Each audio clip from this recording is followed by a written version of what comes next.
আসসালামু আলাইকুম সুপ্রিয় দর্শক, আশা করছি সবাই অনেক ভালো আছেন। আল্লাহর রাসূলের রহমতে আলহামদুলিল্লাহ আমি অনেক ভালো আছি। আপনাদের সামনে আজকে নিয়ে এসেছি ইয়ামাহা FZS ভার্সন 2। এটা কিন্তু হচ্ছে 18 মডেল, 17 লাস্টের দিকে কি বের হয়েছিল।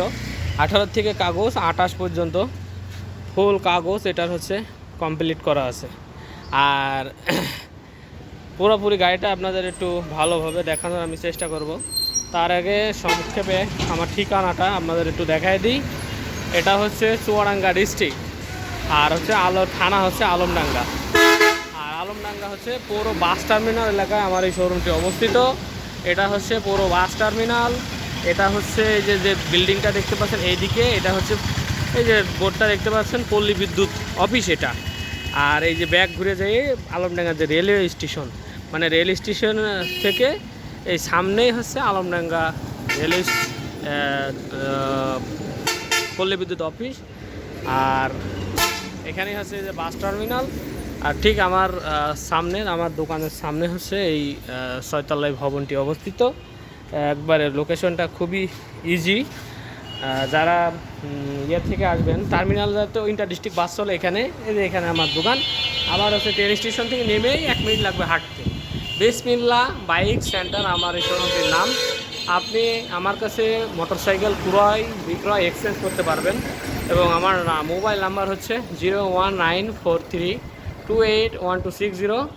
আমার এই নাম্বারে ইমো আছে, হোয়াটসঅ্যাপ আছে, বিকাশ, নগদ সব কিছু এক নম্বরে। আপনাদের একটু বোঝা দিলাম। মানে ওই বাইক বাদেও আরও কিছু বাইক আছে, আপনাদের এক নজর একটু দেখাই দিই। যদি কারো ভালো লাগে তো বলেন এটা লাগবে। কুষ্টিয়ার হচ্ছে এটা হিরো এইচএফ ডিলাক্স। তারপর হচ্ছে এটা হচ্ছে ইয়ামাহা RX 100, এটা হচ্ছে 70। ওটা হচ্ছে আর কি হুন্ডা CG125। এটা হচ্ছে ডিসকভার 125। এটা হচ্ছে অ্যাপাচি RTR 4B 22-এর মডেল, ডবল ডিস্ক এক্সট্রানিক LED। এটা হচ্ছে জিগজার, এটা হচ্ছে 150 LED আর কি, নিউ মডেল। এটা হচ্ছে ডিসকভার 135। আর এটা হচ্ছে আপনার ভার্সন 2 ব্ল্যাক ভার্সন। এটা হচ্ছে CD80। আর একটা হচ্ছে সিলভার কালারের ইয়ামাহা RX কি রেডি হচ্ছে। এটা কিন্তু যেই পরিমাণ মাইলেজ দেয়, 75 করে মাইলেজ দিয়েছে। আমি নিজে পার্সোনে চালাচ্ছি, আপাতত বিক্রি করছি না ওটা। তো যাই হোক, এটা চুয়াডাঙ্গা নাম্বার, 10 বছরে কাগজ করা আছে। সামনের দিক থেকে দেখাই।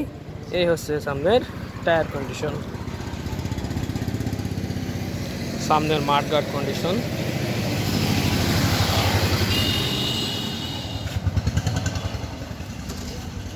Disk condition. তবে এই সময়ের যে ইঞ্জিনটা কিন্তু খুবই ভালো, সাউন্ড এত সুন্দর। আপনারা পরে আমি শোনায় দেখাচ্ছি। আগে গাড়ির পুরো বিবরণী এটা ভালোভাবে দেখাই দিই, তারপরে আপনার হচ্ছে দেখানো যাবে। আপনার এখানে আছে ফুয়েল ট্যাঙ্ক, একটু ঘামটাম লেগে আছে, হ্যাঁ, ময়লা টয়লা আছে। আর এ হচ্ছে মিডিল পার্ট, আর এ হচ্ছে এদিকের পার্ট। মিটার কিন্তু এটা আগের গাড়ি, হাত দিইনি কিছু, যা চালানো টিপটাপ করে চালাইছে, এই চালানো। সাউন্ড কিন্তু অস্থির, আপনাদের সাউন্ড শোনাবো ভিডিওর শেষে। সিটটা ভালো ছিল না, সিটটা বাঁধায় দিছি, সিটটা নতুন বাঁধানো হয়েছে। এই হচ্ছে কন্ডিশন। তারপরে এই যে টায়ার দেখছেন, R15 টায়ার লাগানো, হ্যাঁ, মোটা টায়ার। মোটামুটি যা আছে ম্যাক্সিস, এই মোটামুটি যা আছে 50,000 কিলো চালানো যাবে। হ্যাঁ, এদিকে এসো, এদিকে এসো, এদিকে এসো। আর এটা হচ্ছে চুয়াডাঙ্গা নাম্বার, ফুল টাকার কাগজ। হ্যাঁ ভাই, এটা 18 থেকে 28 পর্যন্ত কাগজ পাচ্ছেন কোনো ঝামেলা ছাড়া। এবং দামও মোটামুটি সাধ্যের ভিতরে হবে। একটা পালসার গাড়ি আপনার যদি 18 মডেল হয়। ভাই কিছু বলবেন? তো ইঞ্জিনের এখন পর্যন্ত কালার টালারগুলো দেখেন কি সুন্দর গাড়িটা। আর যাই হোক, ইঞ্জিনটা এত সুন্দর, আর ইঞ্জিন ভালো থাকার দুইটা জিনিস মেনটেন যদি কেউ করতে পারে ইঞ্জিনটা খুব ভালো থাকবে। হচ্ছে ফার্স্ট হচ্ছে আপনার স্পিড লিমিট, যদি আপনার স্পিড যদি কম থাকে তাহলে ভালো থাকে। আর একটা হচ্ছে মোবাইল যদি ঠিক মতো চেঞ্জ করেন, অন্তত পক্ষে 2000 কিলোর করে চড়েও যদি কেউ ইঞ্জিন অয়েলটা যদি ভালো ইঞ্জিন অয়েল হয়, হ্যাঁ 2500 করেও যদি চালায় চেঞ্জ করে, তাও কিন্তু ইঞ্জিন অয়েলটা চেঞ্জ করতে হয়। আর চেঞ্জ করলে কিন্তু ইঞ্জিনটা ভালো থাকে। যেটা এটা ওনার হচ্ছে নিজে ওনাদের গ্যারেজ, হ্যাঁ মানে বড় গাড়ির গ্যারেজ, তো উনি খুব ভালো করে জানে মেনটেন কীভাবে করা লাগে অন্তত পক্ষে ইঞ্জিনটা। সেজন্য ইঞ্জিনটা খুবই একের ইঞ্জিন। ওনারা হচ্ছে নিজে মিস্ত্রি। উনি হচ্ছে বড় গাড়ির মিস্ত্রি, ট্রাকের মিস্ত্রি। তো ওনার ওই যে মোবাইলের তো অভাব নেই ওনার। সো উনি মোবাইলটা খুবই মানে 1000 পর হয়তো চেঞ্জ করছে, যার কারণে ইঞ্জিনটার সাউন্ড এত সুন্দর। ওই সময়ের গাড়িটা মনে হচ্ছে নতুন এসছে, ভালো সাউন্ড। ওই সময়ের গাড়ির সাউন্ডগুলো নাকি এরকমই হইতো। আর যদি কেউ অন্তত পক্ষে 2000 কিলোমিটার পর ইঞ্জিনটা মোবাইলটা আপনি ড্রেন করতে পারেন। অনেকে দেখা যাচ্ছে যে 5000 চালায় ফেলছে, তাও খবর নেই ইঞ্জিন চেঞ্জ করার। মোটামুটি গাড়ি তো দেখায় শেষ করলাম। আপাতত দামটা বলি, গাড়িটির আস্কিং প্রাইস চাচ্ছে হচ্ছে 1,58,000 টাকা, মাত্র 1,58,000 টাকা হইলে পারে আমার কাছ থেকে গাড়িটা আপনারা নিতে পারবেন। আমার আশপাশের জেলার যারা ভাইরা আছেন, মেহেরপুর, চুয়াডাঙ্গা, কুষ্টিয়া, ঝিনাইদহ, আপনারা নিতে পারেন। তবে এই গাড়িগুলা ঢাকাতে ব্লক দেখি আরও কম, কিন্তু আমাদের অঞ্চলের গাড়ির সাথে ঢাকার গাড়ির তুলনা করলে হবে না। ভাইরা যারা গাড়ি চালায় তারাও জানে তারা একটু রেট কমে, কিন্তু আমাদের এলাকার গাড়ি ভালো থাকে, ইঞ্জিন ভালো থাকে। আমাদের এলাকায় শখ করে গাড়ি চালাই। আমি সবসময় বলি আমাদের এলাকায় কেনে হচ্ছে শখে, বাইক কেনে শখে। আর হচ্ছে ঢাকাতে বাইক কেনা হচ্ছে কাজের ক্ষেত্রে। মানে 80% বাইরে খুবই অবস্থা খারাপ, কারণ আমাদের প্রত্যেক দিন গাড়ি নিয়ে বের হতে হবে। আর আমাদের এই যে মেঘ যদি আকাশে হয় তাহলে আর বের করবে না, গাড়িটা ভিজাবো না, আজকে থাক। তো এই আর কি। তো আপনাদের কাছ থেকে আপনি গাড়িটা যদি নেন, বিদেশে বাইরে যাতে আছেন, প্রবাসী ভাইরা যে দেশে থাকেন এবং যে জেলারই হন না কেন, আমার কাছে আপনারা বাইক নিতে পারবেন। অনলি 20,000 টাকা বুকিং মানি দিলেই আমরা কন্ডিশনের মাধ্যমে কুরিয়ার সার্ভিসে আপনার নির্ধারিত জেলাতে গাড়িটি পাঠিয়ে দিতে পারবো। গাড়িটি ফুল প্যাকিং হয়ে চলে যাবে আপনাদের জেলায়। বাকি টাকাটা কন্ডিশনে লিখে দেবো।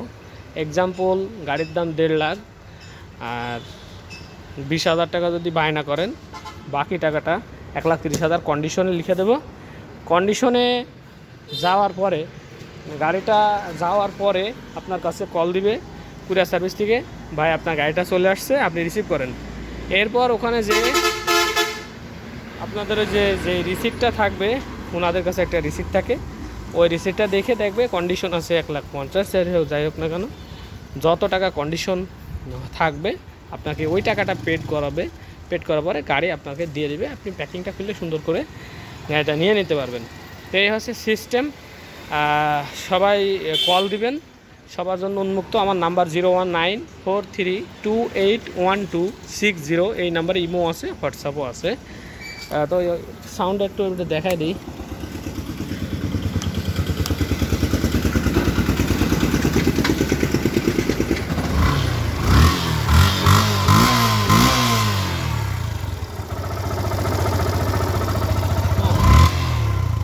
আলাদা, মানে আমি তো নিজেরও আমার আছে, এর একটু মানে আওয়াজটা একটু আলাদা। তো এই সময় যারা বাইকটা কিনছে, মানে অনেকে বলে যে এটা হচ্ছে সিবি কন্ডিশন আসছিলো, মানে ইন্ডিয়া থেকে ফিটিং হয়ে আসছিলো। আর আমাদের তো এখন বর্তমানে হচ্ছে বাংলাদেশ ফিটিং গাড়ি। তো যাই হোক, আর এমনিতে হন্টারগুলো সব কিছু আছে। হ্যাঁ, এইসব গাড়ি, বড় গাড়িতে এইসব সিগন্যাল লাইট দেখাচ্ছি না দাদা। তো সবাই হচ্ছে ভালো থাকবেন, সুস্থ থাকবেন, দেখে শুনে চলবেন। বাইক রাইডের সময় অবশ্যই হেলমেট ব্যবহার করবেন। আমি বড় গাড়ি চালাই আর এই যে এটা চালাই, সবসময় হেলমেট ব্যবহার করি এবং সবাইকে হেলমেট ব্যবহার করার জন্য উদ্বুদ্ধ করি। হেলমেট আপনার নিজের সেফটি। আর আমি এই কিছুদিন আগে একবার এই রোড দিয়ে সোজা যাচ্ছি, একটা ছাগল আড়ে আড়ে বোঝেন কি জানি না আপনার এলাকায় কীভাবে বলে, আড়ে যে আমাকে একবারে সোজাসুজি মেরে দিছে।